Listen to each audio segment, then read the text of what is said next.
This is gonna be. I'm gonna try to make this a quick one because I do have to go to work in a little bit. Havoc was dope. I ain't gonna lie. This was a good Netflix movie. You know, Netflix kind of has a plethora of just crazy action films that don't really do too much, but I like this one. Thank you to my sister for recommending this one. You're the best. Such a sweetheart. I liked it. I thought it was really well casted. It definitely had a really cool story, you know, twists and turns and a lot of moving pieces. And it does have a very fast, like, kinetic pace to it that I do enjoy. I do like, you know, I do like my slow burns, but I like when movies just off rip, just like boom, boom, boom, boom, boom, boom, boom, you know, it's like a fucking, just a roller coaster. So that was cool. Yeah, I liked it. I'm not gonna say it's the greatest action movie. You know, I'm not gonna be hyperbolic on that, but I do think that it's a good watch. Tom Hardy does his thing. He plays this like real, you know, corrupt, but like, you know, guilty, like chip on his shoulder ass cop with an accent. It's just so like, you know, bro, you're British. Like, you know, you're not like that, but it's so cool because he's like really an actor because he's really trying to switch it up. You know, Timothy Oliphant. He's like damn good in damn near everything he's in. He makes shit turn into, you know, shine. It's kind of wild how he's able to do that. But that's not saying this movie's shit. Far from it, actually.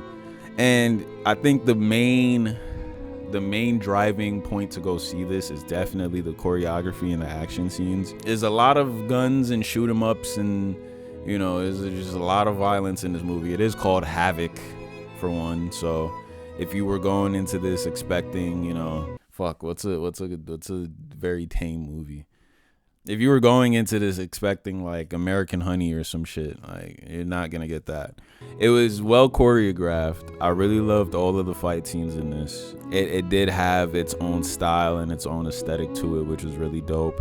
And I was wondering why this is a gory ass movie too. That's before I even get into my other point. This movie's gory as fuck. Like, I wasn't expecting it. I was warned that it was gory, and it's not like I mind gore, but this was really like just off the wall. Just wow, you know. They really did take it there. The main thing that I was wondering while I was watching it was just like, why is this action so good? You know, that was my main thought. And then I realized at the end credits, Gareth Evans made this movie, and I'm like, that name looks very familiar. I don't know what I know it from, but I know that name from somewhere. So boom, IMDb real quick. And of course, I swear, IMDb connects so many dots for me on a daily basis. It really doesn't make any sense because Gareth Evans is also the director of The Raid 2. Boom. There it goes right there. So this isn't The Raid 2, obviously, but it's a good time. If you need to kill 2 hours, I'd definitely say to throw this one on. Keeps your attention. There's a lot of moving parts to it. You know, you don't want to be on your phone for this one because there are a lot of moving pieces. It does get jarring at some parts, but at least for me, you know, I was able to watch the whole movie and actually have a good time watching it, and it didn't feel like I was like forcing myself to finish the movie. Like, I actually wanted to see how it finished. I did like, you know, I think Tom Hardy is the through guy because there's like a ton of characters in here. I wouldn't say that Tom Hardy is exactly the main character because he's kind of just thrown into the story in a way. There's so many parts outside of him that create the conflict and that create the actual story, and, you know, from beginning to end, there's just a lot of moving pieces, and he's just kind of like our through guy into this like wild story.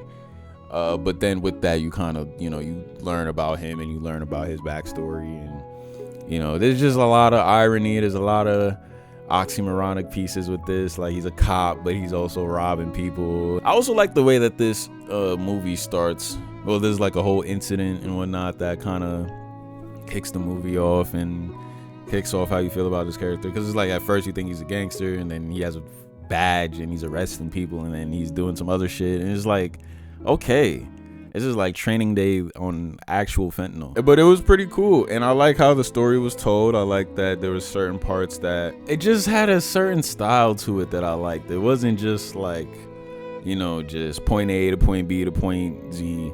It's like you start at point C and then you go back to point A for a little bit, and then you go to D, and then you go to E, but then you got to see what happens in B, and then you go back to F, and then you go back to A because something happened in A. So it's just like all over the place, which I like. Some people may not like it. Some people may find it a little bit too all over the place, but I was able to, stick with it.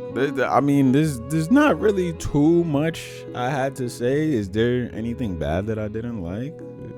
Not off the top of my head. I thought Tom Hardy's accent was like funny. I don't think I didn't like it. Thought it worked, but it was just, he was definitely, it was definitely a little choppy in some areas, but I liked it. And I kind of just liked the world of it. Like, it felt like it was supposed to be like New York-ish, like just urban city, but it wasn't like exactly any city that actually exists. It's like a blend of like New York and Chicago. It's basically Gotham where they're at, but it's just Gotham with no Batman. So yeah, go check it out. If you like The Raid 2, I'm not gonna say you'll like this as much as The Raid 2 because that's like highly considered one of the greatest, if not the greatest, action film ever. At least with the fight scenes, is at least that that one fight scene. But yeah, I think that this is definitely a good watch. Let me know what you think. If you checked out Havoc, let me know how you feel about it. Did you like it? Did you hate it? There was some YouTuber. What YouTuber was like, did you like it? Did you hate it? What would you rate it? I forgot who said that shit. But yeah, did you like it? Did you dislike it? Did you not care about it? Do you just like hearing me blabber about films for 10 minutes? Comment below. And until the next video, I appreciate all the support for this channel. It really does mean the world. Got a lot more coming soon. So until the next one, stay safe, and I'll see you. Peace out. Go check out Havoc. Good watch.